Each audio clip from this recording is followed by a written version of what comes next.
Jaggy, Jaggy, yeah, venez découvrir le monde des paroles des filles. Jaggy et la méthode d'Ibambari.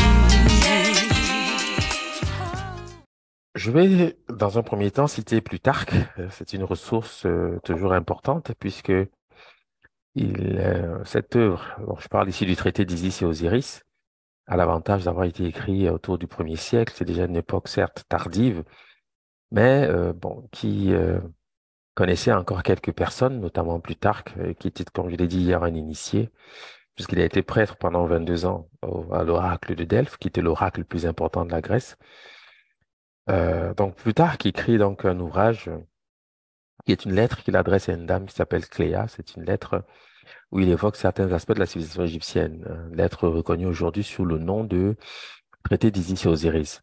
Et lorsqu'il parle de Seth, qu'il appelle donc Typhon, il dit ceci, en évoquant donc sa naissance, parce que Typhon, vous le savez, tout comme Osiris, est né dans le temps des jours épagomènes, hein. Donc c'est le chapitre consacré à ces naissances-là qui rappellent ce qui suit. Typhon, c'est-à-dire Seth, vint au monde non à terme et par la voie ordinaire, mais en s'élançant par le flanc de sa mère qu'il déchira.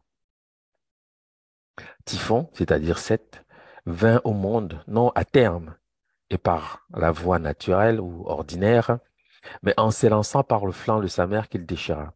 Naturellement, ceci nous rappelle bien évidemment certains personnages que nous connaissons certainement mieux aussi, puisqu'ils sont mieux documentés, hein, du fait de la pratique encore actuelle, c'est des religions qu'on appelle la religion des Bambara ou même la tradition des Dogons, puisque ce personnage, cette naissance est aussi effective dans ces traditions et affectée à un personnage qu'on appelle Ogo pour les Dogons ou Pemba pour les Bambara Malinké. C'est dans cela qu'on sait que Seth, celui qu'on appelle Seth dans ce contexte-ci, ou Typhon, si vous voulez, bien sûr, c'est Ogo. Hein, c'est lui. Bon. Alors, une fois qu'on a dit ça, ceci permet de statuer sur les correspondances. Hein. Seth Ogo Pemba.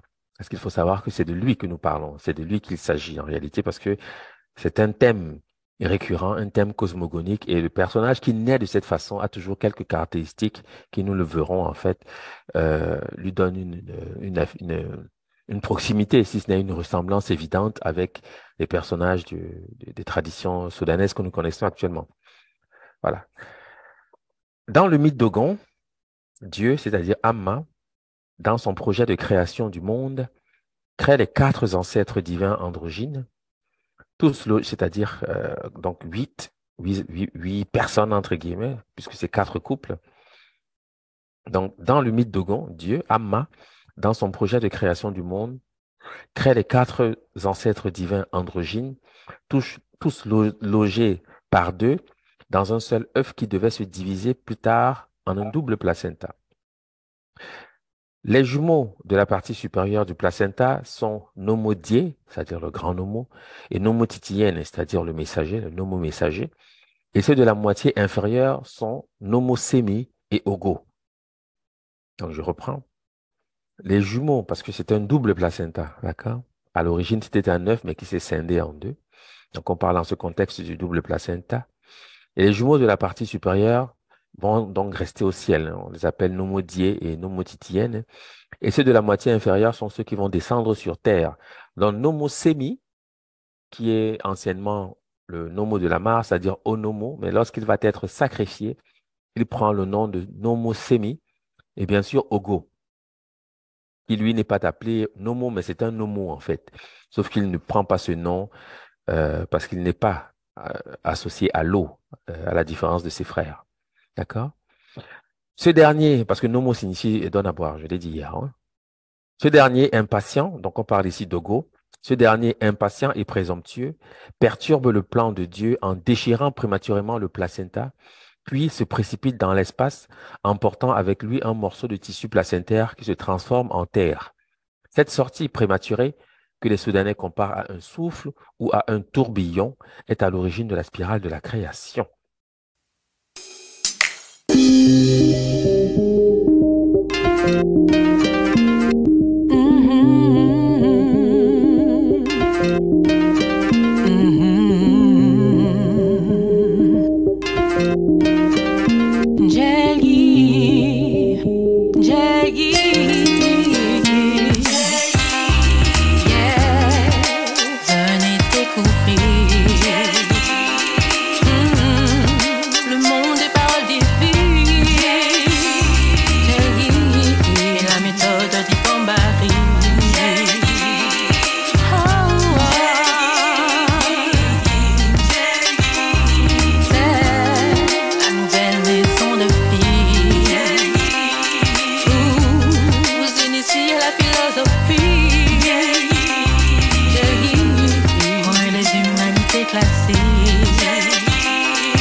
Vos ancêtres gravés sur la pierre, depuis son repère des caractères éternels.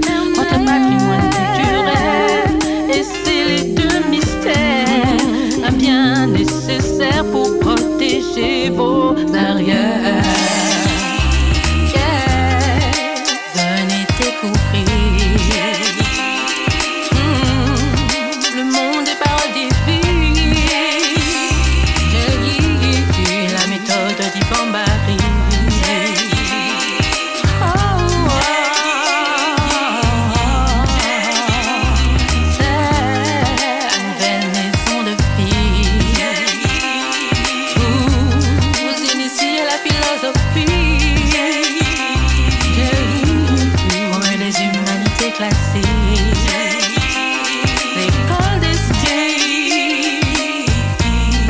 Entrez dans la renaissance.